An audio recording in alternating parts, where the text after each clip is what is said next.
Bienvenue dans votre chaîne préférée, l'information en temps réel, la République de l'info. Avant de commencer, n'hésitez pas de vous abonner si ce n'est pas encore fait et d'être courtois dans les commentaires. Du côté du Mali, selon les dernières informations, l'attaque qui a eu lieu à Telatay, une localité du nord du Mali, aurait fait des dizaines de civils. Telatay est une agglomération de hameaux située dans une vaste zone désertique qui est située à l'intersection de zones maîtrisées par différents groupes armés. Aussi, cette zone est le théâtre de nombreux affrontements entre groupes islamistes d'obédiences différentes. À l'occurrence, des djihadistes de l'EIGF sont le 6 septembre et se sont affrontés à des djihadistes rivaux du groupe de soutien à l'islam et aux musulmans GFIM affiliés à Al-Qaïda et d'autres groupes armés, dont le mouvement pour le salut de l'Azawad MSA.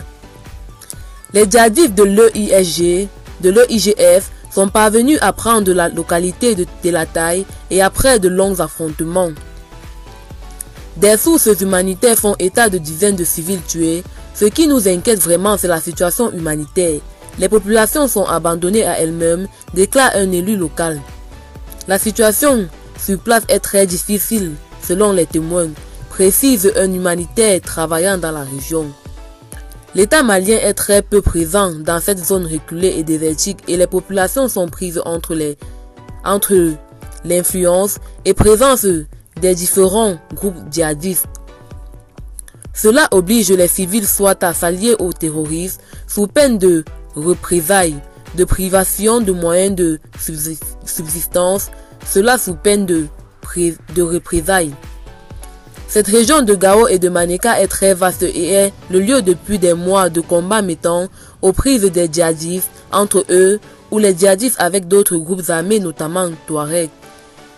Le IGF est une scission avec d'autres groupes djihadistes nés en 2015. Ce groupe est constitué de membres de communautés nomades très largement marginalisées par les États. Eh bien, c'est tout pour cette note d'information. N'hésitez pas de mettre en commentaire vos impressions et à très bientôt pour une nouvelle note d'information.